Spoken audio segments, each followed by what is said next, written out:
Ki-moon solemnly swear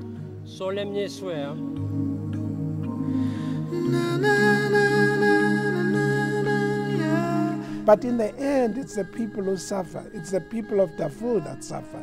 You know, it's the people of the Congo that suffer. Our hope is that along the way, the international community who have passed these resolutions enforces them. Poor structures, poor hygienic conditions, poor health. This is not an American issue, this is a humane issue, a human issue, and that the UN has to fulfill its responsibilities.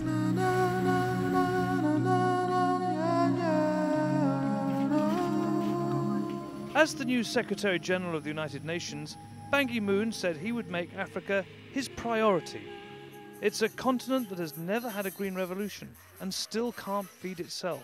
I think it's going to require more international pressure by governments, and governments that do business with Sudan need to make absolutely clear that they will stop doing that kind of business. Hollywood actor George Clooney has taken a prominent role in urging the UN to act in Darfur. Well, I think the UN has to play everything in it. The simple fact is the international community is the only way to solve this problem. Certainly we're not going to do it unilaterally. The hope is that there's some teeth in the international community. Ban Ki-moon's first port of call was Kinshasa, capital of the Democratic Republic of Congo, a country the size of Western Europe, but with barely 200 kilometers of metalled road, and where rail links are having to be restored through the encroaching forest. War, corruption and disease is actually pushing Congo backwards. The scale of the task now facing the world's most senior civil servant rapidly became apparent. The UN mission in the Congo, or MONUC as it's known, is its biggest operation in Africa.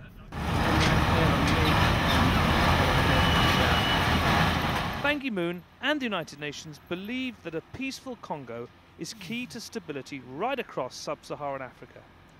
Enforcing that stability on the streets of Kinshasa and elsewhere are some 20,000 blue-helmeted soldiers of the UN. But this whistle-stop tour didn't give time for the new Secretary General to see his forces policing the slums of this sprawling city. Now it's new Secretary General Ban Ki-moon who has come to Congo's National Assembly to meet with elected representatives.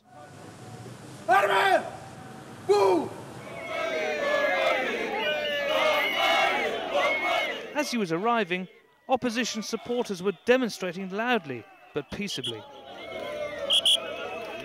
I have urged Congolese government leaders to engage in the further political process.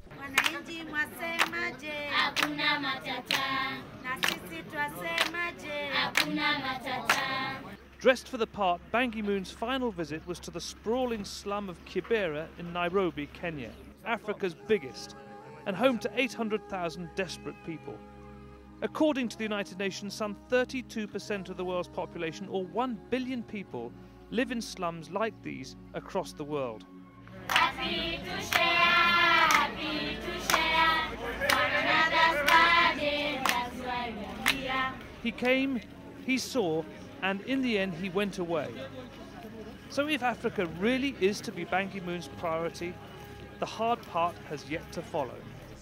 We would want the Secretary General to focus on the least among us. Poverty and underdevelopment are the things that we should focus on. Can't we at least now feed people and make them healthy and give them clean water, and that's the least we can do.